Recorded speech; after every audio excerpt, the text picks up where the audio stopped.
Okay, good evening, middle school boys, 7th grade. I hope the basketball game went well, or if you're watching this before the game, I hope it goes well.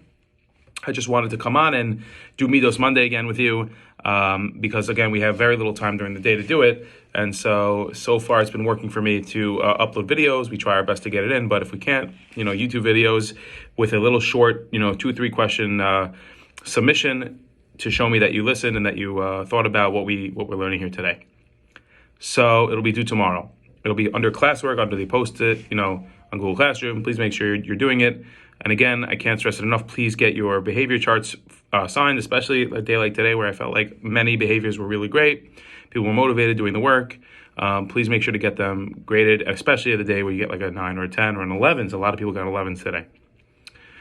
Speaking of the Middah of the week, Middos Hayom, Middos Monday, is going to be, we spoke about last week about how I can make my actions from the realm of the Torah's perspective, thinking about, am I doing something righteous? Am I doing something that the Torah would want me to do? And the example we gave, if somebody who comes over to you asking for math homework and the person didn't even try, thinking about I can help them as a friend, but at the same time, am I doing righteous work? Am I doing him a favor or not? Shout out to Yosef Epstein, who remembered that case. This week, however, the Middah is going to be inspecting even good acts to make sure that we're doing with them with proper intention, proper kavanah. Obviously, the first thing that comes to mind is davening. A person could be doing davening, and you can argue that that's a righteous act. But again, if you're not having proper kavanah, if you're not thinking about the milim, you're not thinking about the words, you're not thinking about the passion or the relationship with Hashem, so you're sort of just checking the box of doing a mitzvah. Now, Jewish people, we don't like to just check boxes. We want it to be meaningful. We want it to be something that is powerful and spiritual and uplifting.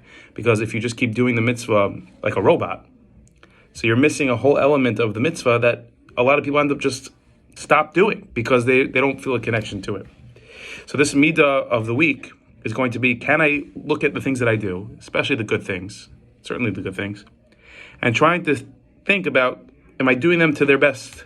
Am I making the best impression? Am I doing the mitzvah or the good deed with proper kavanah? This comes to mind a lot when we're in class or in davening. I see sometimes, unfortunately, or any minyan, occasionally somebody will sneeze.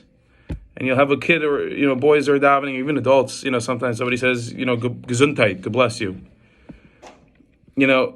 Or somebody needs tissues. So they run up and they disrupt the davening, or they'll disrupt class, or they're going to get tissues in the middle of davening, and disrupt and throw the box to their friend. Not that anyone would ever do that in our day, but it's possible that somebody can think that way. Oh, my son, my friend needs a tissue. I need a tissue. I had to run and grab it. I had to disrupt. I had to do it because I need a tissue, or I'm doing a chesed for my friend. I'm doing the right thing. My friend sneezed and he needs a tissue, or I have to say gesundheit, I have to say God bless you to him. But do you have to say it while everyone's saying Shemona Esrei, while it's pitch silent in the room? Did you have to throw him the tissues across the classroom? Now, a righteous act could be with the wrong kavanah.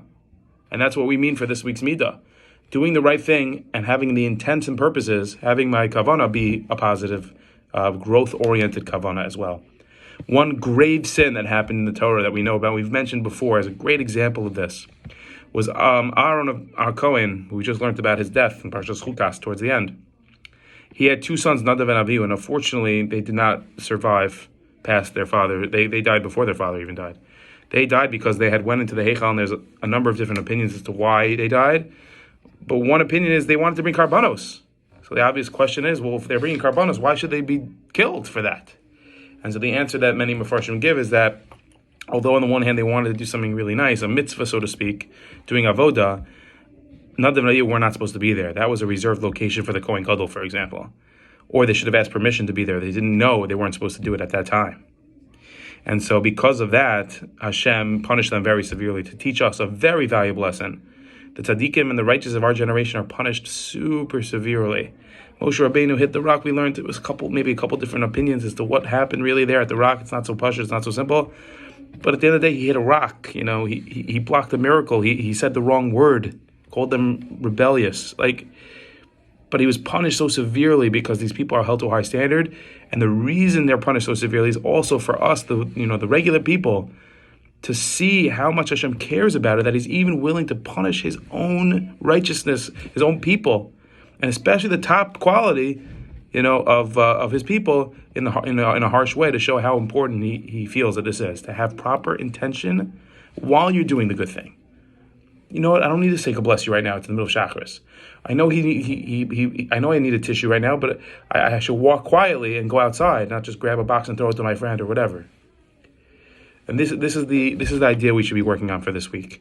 Am I doing the proper things with the proper intention, the proper mindset? Is it the right time? Is it the right place?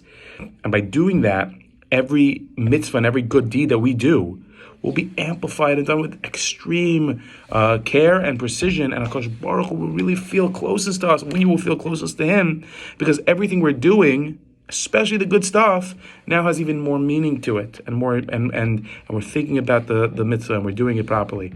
And with that, I think all of our middos will improve if we have that in mind. 6-minute timer's up. Guys, have a great night. I hope to get these questions up that you can submit them, and good luck to everybody, and we'll see you tomorrow.